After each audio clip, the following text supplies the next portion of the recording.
Okay, well, hello everybody. Thank you very much for coming. My name is René Morales. I am Associate Curator here at Miami Art Museum. And I co-organized this show with Diana Nawi, who wasn't able to make it tonight. And I'm being joined here in this Dr. Phil style setup, Oprah Winfrey sort of, by Emmett and Consuelo Castañeda. And Odalis Valdivieso is also an artist in the exhibition. She's here primarily to translate for Consuelo. Consuelo and Emmett have both been sort of singled out for this program because they both played a very special role together in making this exhibition happen. This was very much an experiment.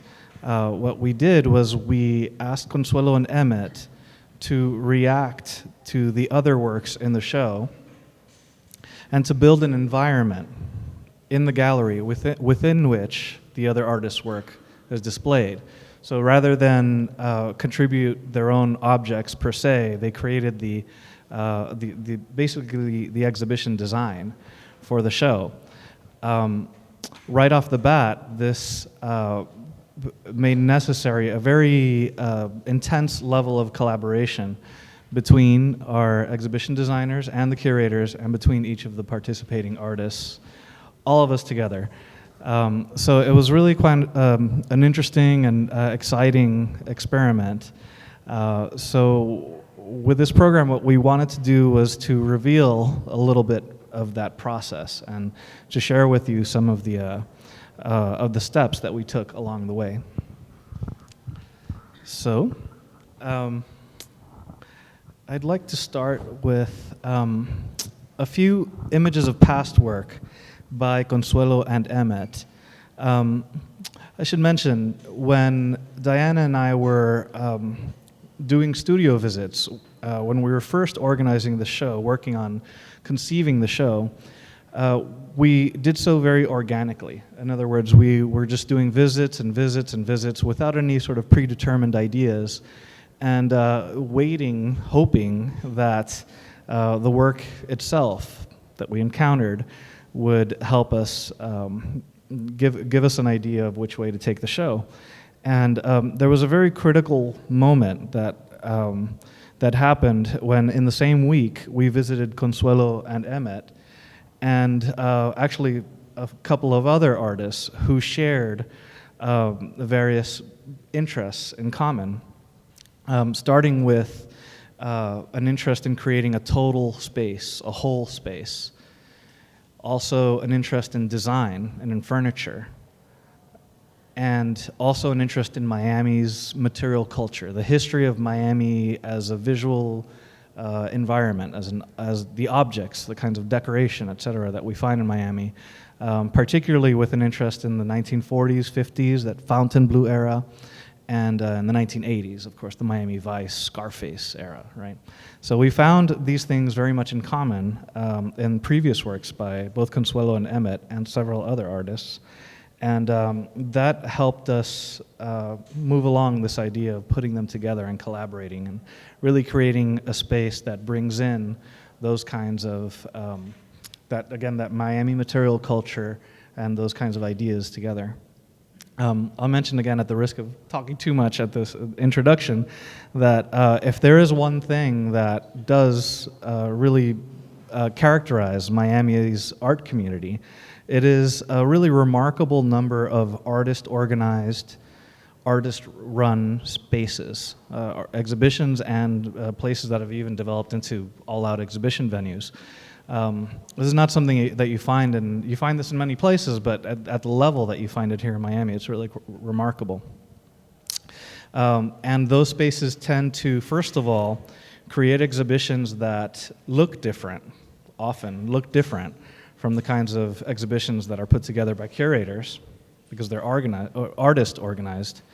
And secondly, they often involve a lot of collaboration between the participating artists. So we wanted to capture all of these things, all of these elements that I've been describing in this show. So let me start just by mentioning, talking a little bit about a project by Consuelo that was, again, one of these things that we were exposed to that really helped the show click for us. This was a recent, well, what year was this? This exhibition fue en American Society. Well, fue una exhibición con una intención retrospectiva, le llaman retrospectiva de carrera mediana, donde yo tuve dos objetivos. Una, no mostrar la obra en ella misma, sino mostrar la obra como información. Los recursos que utilicé fue crear un wallpaper, donde la mayoría de las obras estaban presentadas, pero no en la escala original, sino con una cronología de cuando fueron hechas para poder tener una idea general del discurso de toda la obra. El otro elemento importante que hay en esta exhibición que yo traslado a esta muestra es el centro de información o el Resource Center, donde en el centro yo creo un mueble que contiene parte de mi propia biblioteca, que eran los elementos de referencias para las obras que se habían realizado. This is part of the it's a research that was showcased at American Society in a mid-career retrospective that she had already. And it consisted in not bringing the original pieces, but sort of like a chronological kind of like a showcase of them. And for that, what she used, it was a center piece in a form of a furniture that happened to reunite a lot of information, like a research center, which is exactly what she's showing here. That's exactly what she translated into this show. And here's a rendering, a sort of later rendering of the resource center that we find in the corner at the beginning of the space. So, you know, I think at a conceptual level, there were a few aspects of this project that helped trigger the exhibition. In particular, for me, I was really struck by what you referred to as the browser concept. This idea of an artist serving like an internet browser. In other words, an artist bringing together information and not necessarily processing it, just making it available for others, bringing it and disseminating. And it was interesting to see Consuelo do that with her own work. With this project, I guess the experiment was to have Emmett and Consuelo serve as a kind of browser for other artists' work, and then see what happens when the other work goes through this browser and how it changes. So, this is a project we saw at Locust Projects last year. It's one of these, actually Locust Projects is interesting to mention here because it was originally an artist space, artist-run space that over the years evolved, and now it has a board and has a much more formal organization. But it really sums up this kind of process that we see happening here in Miami with this artist-initiated kind of exhibition making later developing into a more formal process. But anyway, this is a project by Emmett. Emmett, why don't you tell us a little bit about this installation?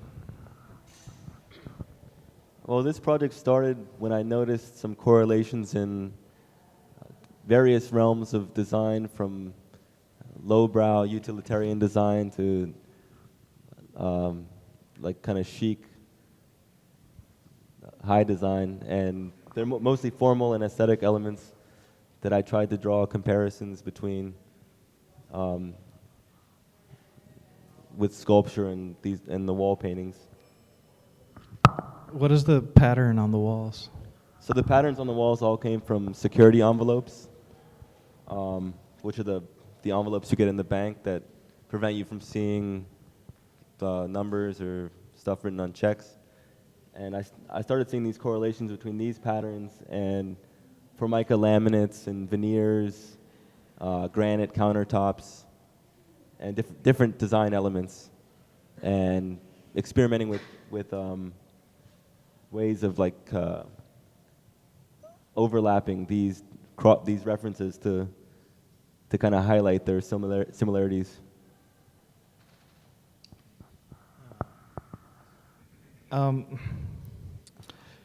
Emmett, you were trained as a designer, is that right? That's right. I studied painting and sculpture pretty traditionally, and that led into studying design, specifically furniture design. And that led to me working professionally as a furniture designer with architects and interior designers. And then it started filtering back into the work I was making in the studio. So we're looking at a chair here, and part of it is made out of a highway sign, is that right? Yeah, that was a road sign I found. This is part of a series I did of chairs made with found objects, and this is part of a longer study trying to divide furniture objects into three elements: line, plane, and volume. So I collected a lot of found materials and began just kind of like intuitively placing them together to create functional objects. So one thing that's interesting about this piece to me is that it very clearly shows your interest in Miami's urban landscape, right? Here you're literally taking an object from the streets. In this work here, this palm tree, you're again drawing from Miami, but more about Miami's material culture in a broader sense. Here again, that kind of 80s Miami aesthetic, which I see in a lot of your furniture and a lot of your gallery work, your gallery artwork.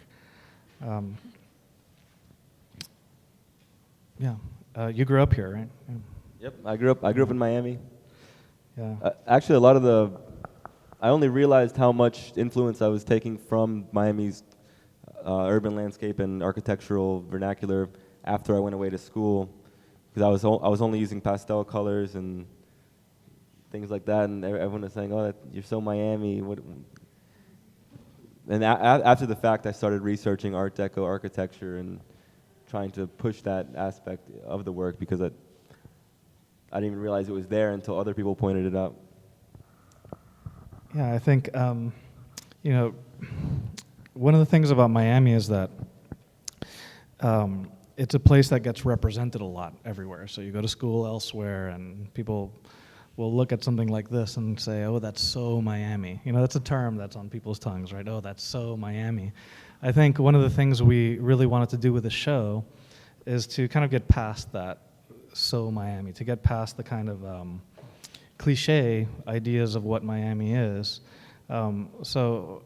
These elements here, some of them I think work to kind of embrace and exaggerate these cliche elements of Miami, to appropriate them. And some of them involve a slightly different kind of attitude, which is more about embracing not these cliche, stereotypical aspects of Miami, but some of the more like real, everyday kinds of things, like the cinder block wall that you see everywhere in Miami. This feels so Miami, but it still feels so different from how Miami is represented in Burn Notice and whatever. So let me go to the next slide here. This was an early proposal by Consuelo, who this was very much, again, a very, very early point in the process, and Consuelo very much thinks out loud with her renderings, I think. And here, she brought together several ideas that she had been working on, and some was really interesting to see how we adopted some elements from these early renderings and not others, but still there were many aspects of these early images that I think really bled into our subconscious. By us, I mean Emmett, myself, and Diana. So in subtle ways, you see some of these things appear in the show. So I don't know, Consuelo, why don't you tell us a little bit about where you were in the process, in your thinking process when you created this rendering and this one. I'll move to this one too.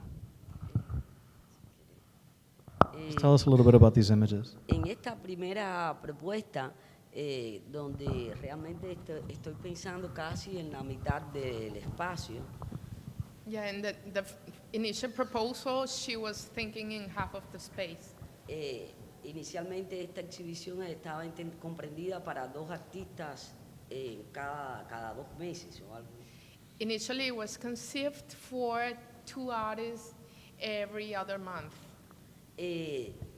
Lo que yo propongo son estaciones funcionales y utilitarias, She proposed functional stations, más que obras de carácter simbólico.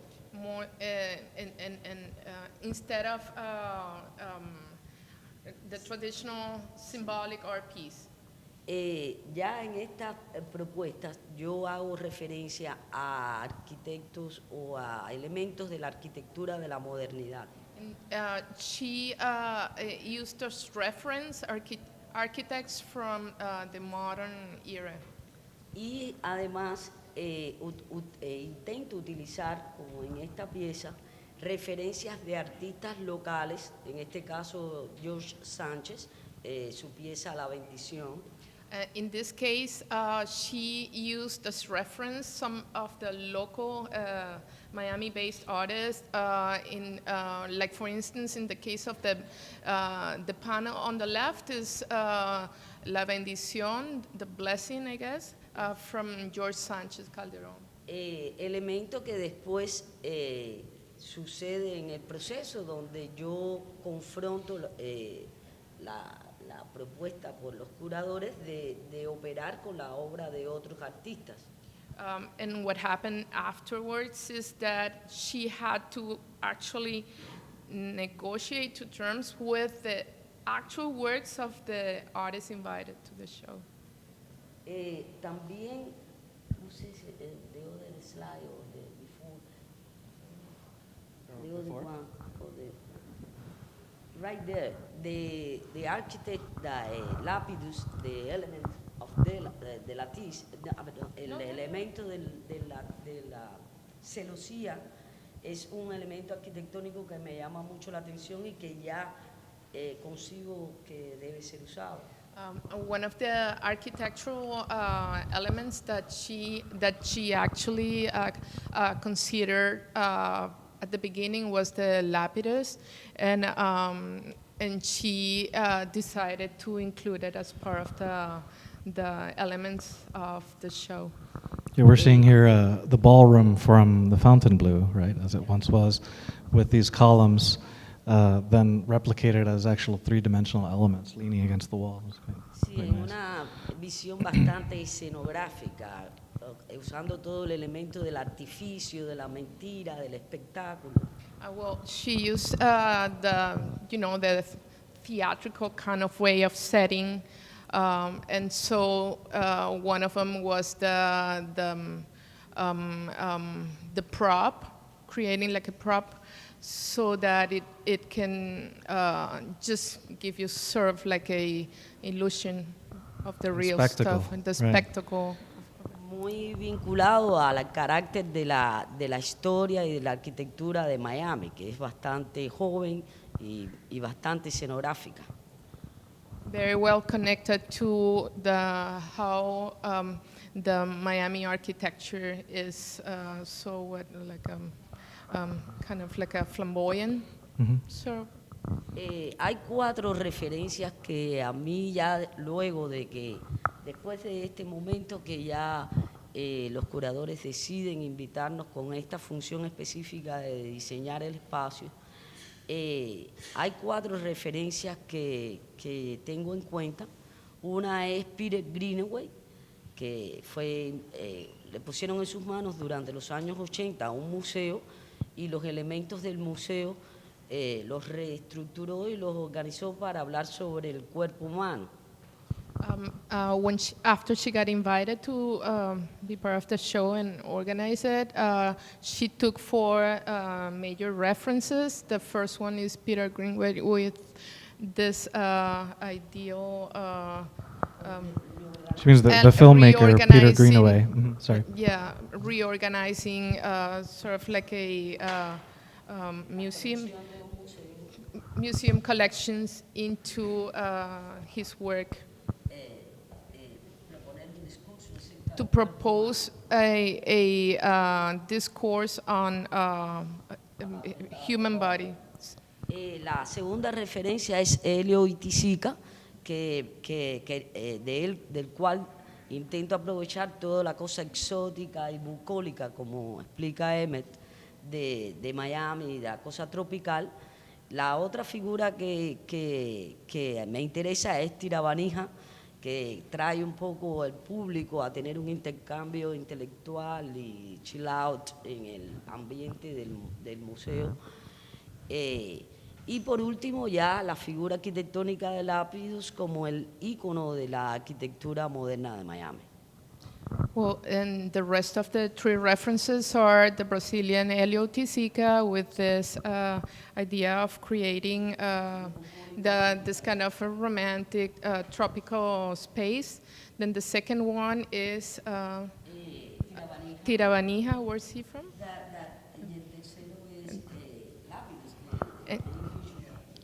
And Lapidus with this idea of making some like a kind of like a more enjoyable environment. And we skipped, just to go into Ricret Tiravanija a little bit more, he's an artist who is still working very much. He first, I think, made his biggest splash in the early 90s with installations that were very much like this. You would walk into, imagine yourself walking through Chelsea. You go into one gallery, there are paintings, you go to another one, there are sculptures, and then you go into another one, and there are tables and chairs, and someone's cooking food there. So it was very much about shifting away from the object itself to more of a participatory experience. And if we see that articulated very well here, for example, those blue rectangular elements on the bottom are actually beds or cots, right? Of course, the resource center that we have in the corner is very much an interactive kind of furniture. And behind the staircase element that we saw before, Consuelo had actually conceived of this swimming pool, again, to kind of play on these tropical kinds of motifs and cliches. I want to go to this slide in particular because this one I think really resonates with what I was saying earlier about how some of these early renderings kind of bled into our subconscious, even though we didn't end up realizing a lot of these elements in a literal way. A lot of them kind of came out in some of the others, in what we actually did. Excuse me. Actually, one of them it ended up manifesting itself quite clearly. If you'd notice the arches in the temple by Morris Lapidus there, they're very close to what we ended up with these arches by L'Oreal. Now those arches appear in other pieces of architecture by Morris Lapidus that Emmett was also very much researching. So, I'm not implying that there was a kind of direct transposition of these things, but all of these elements kind of ended up in the air, and it was just funny how over the process of several weeks of debate and discussion, they started to reappear in these very reorganized kind of ways. So, right.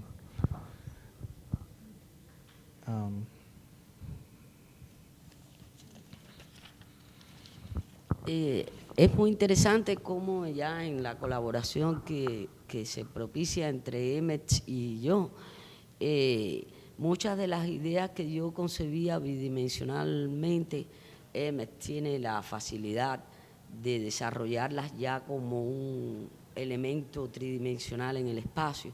Yo me había quedado en representaciones planas, más bien de carácter simbólico, y Emmett logra incorporarla como espacios funcionales dentro de la exhibición.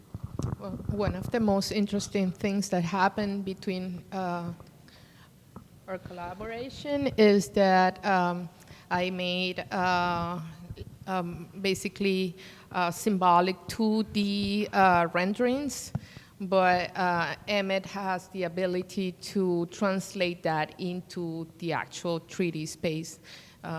So that was. So let's stop a moment and talk a little bit about our process.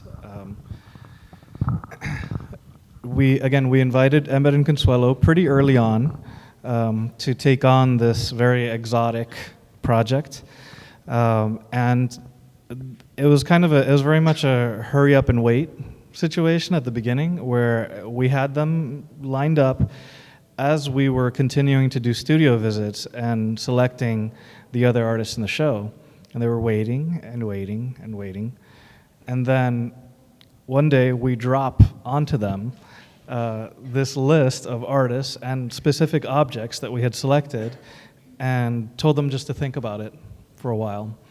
And actually, we met with you guys and went over each of these objects one by one, just visually, physically, some of the physical requirements, and also conceptually. And then a few days passed, and you came to us with your your first ideas. We talked about those. It went back to you. You refined your proposals a bit more. You came back to us. We did a few rounds of this. And then at one point,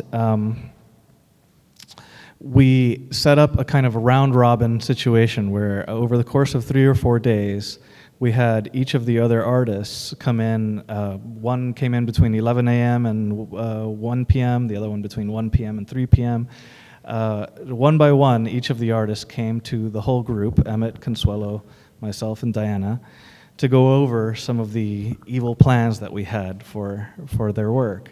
One of the things I was really impressed by was the degree to which the artists, first of all, embraced the whole idea and the whole endeavor to really experiment, and the degree to which they pushed back at the same time, right?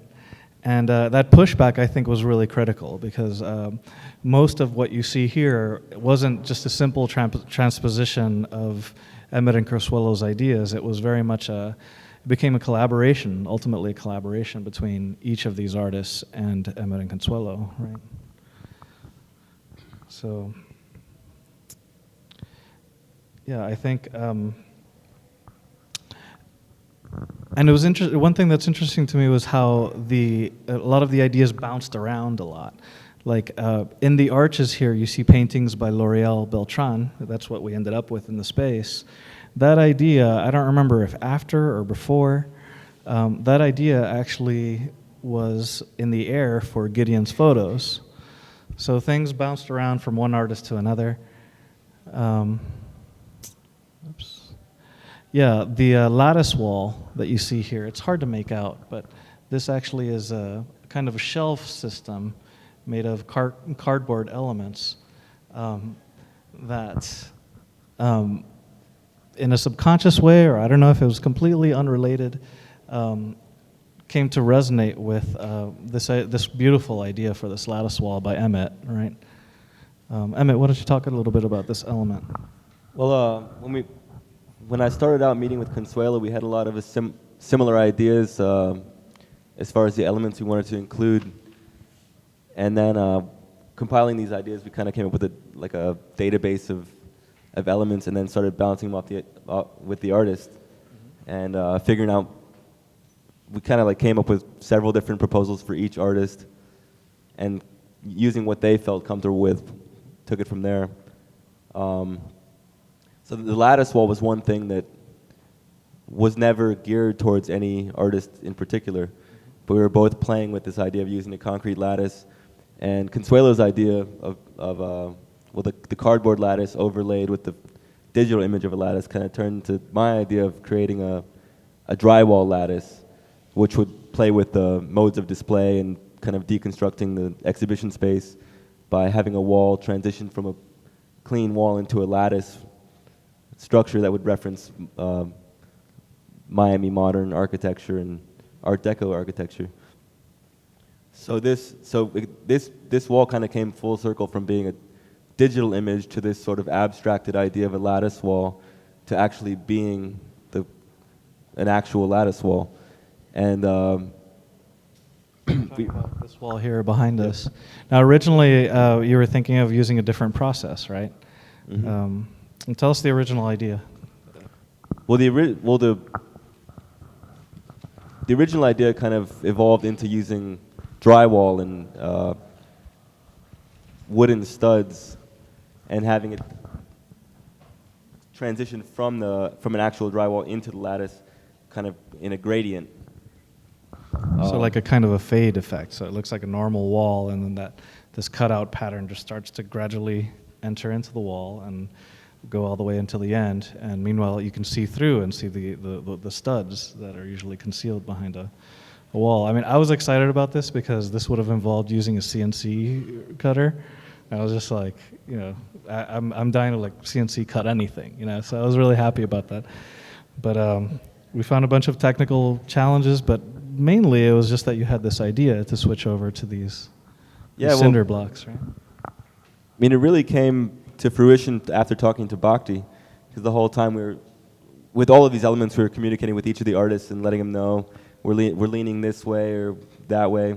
So when I met with him for the final time to talk about the drywall lattice wall versus actually trying to go for it and make a concrete lattice wall, and he was all about concrete and said, you know, like, why are you trying to replicate something that, when it actually exists, is more powerful than anything? And that was what did it, you know. Yeah, one thing that was great about this process is we essentially had 11 consultants, you know, helping with determine which are the good ideas, which are the silly ones, and coming up with, no, why are you doing it this way? You can do it this way much easier, et cetera. So it was great. Let me go to this image here. This was a really interesting instance of one idea bouncing from one aspect of the show to another. This was an early idea to create these kinds of frames, which are very typical of MIMO architecture, right? You see this kind of framing device around windows and buildings all up and down Biscayne. And to use those as a frame for Gideon Barnett's photographs, the photographs that are up front. This transposed later, well, it merged with one of the ideas to present Bhakti's piece behind you, and it turned into what you see behind you now with this recessed wall, right? Serving as where the whole exhibition space in a way turns into a frame for the artworks.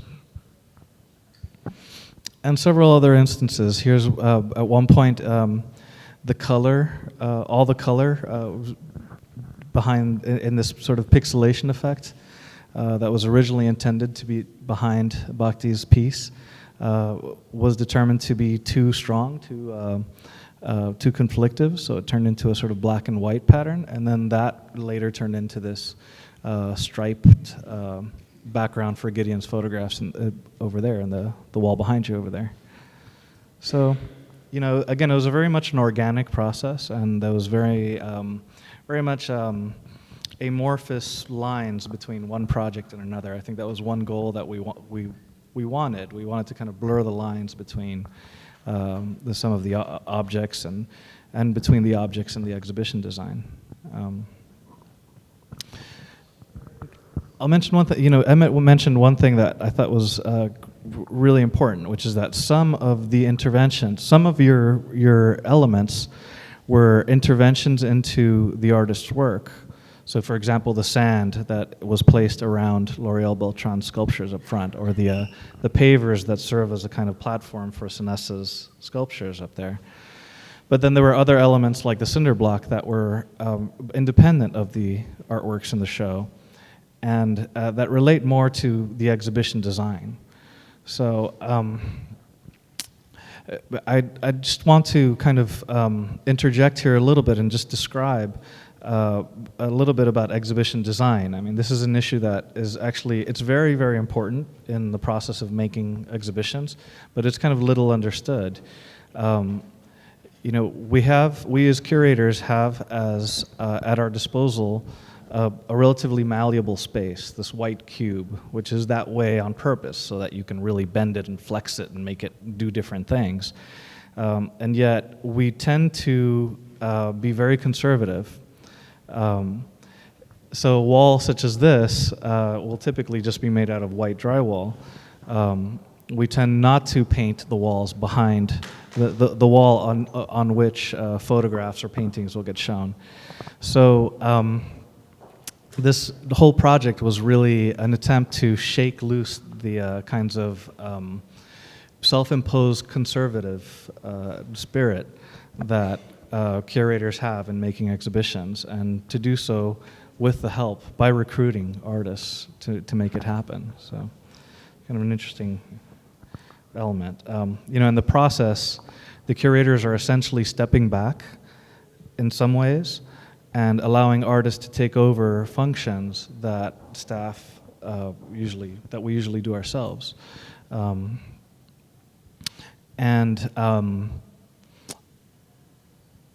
We decided to extend that strategy to the level of programming. So what we've actually done is we've invited a group of artists that call themselves Spring Break to create the calendar of the schedule of programs, lectures, screenings, etc., and in a way take over some of the functions that the education staff within a museum usually carries out. So this was the very first foray into that schedule, and I think the full schedule will be up online on the website soon if it isn't already. And in any case, watch out for the emails, and we'll be rolling them out from now until June, until the end of the show. So I don't know if there's anything that Emmett and Consuelo would like to add. Bueno, para mí sí fue yo creo que es muy importante la metodología que se ha seguido aquí, bien experimental. Abre una nueva forma de participación a los artistas. Inclusive creo que a los propios curadores les propone también una acción creativa más allá de la selección y organización. Creo que fue un proceso en el cual todos tuvimos una gestión creativa bastante intensa, todos, los curadores, Emmett, los propios artistas. En el momento, usualmente en ninguna exhibición un artista es invitado para ver cómo su obra va a quedar. Aquí los artistas tuvieron un momento en que ellos veían qué iba a suceder con su trabajo, y para sorpresa de uno, ellos podían decir no quiero esa intervención, o sí, o la aceptaban y se encontraban que su obra estaba más enriquecida. Esto es algo bien especial. For her, one of the most important aspects of this show is the role played by each participant. The curator accepting, allowing the artist to take their voices into the decision-making process, and then the artist also negotiating the decision already made, the way that their pieces were going to be showcased, and of course it shifted the way the curator works, and also the way of the artist in terms of up to which extent you can negotiate your own exhibition, and when normally it never happens like that. It's a decision in a classic way, it's already decided by curators. Great. One of the really exciting parts for me was the extent that we were allowed to work on all the different aspects of the exhibition. So in the beginning we were collaborating with all of the artists. Consuelo and I would go to their studios and talk about the work they were planning on making and what they were trying to do and what they were trying to achieve, and then working with René and Diana on the curation and the layout, as well as the exhibition design, and then actually like being involved with the engineering of a lot of the stuff that was built, and even some budgeting and stuff like that. We had like a taste of it all. Great. Well, for our part, we can't overstate how grateful we were to you guys for your work and for at the creativity that you brought into, that you injected into this project. And when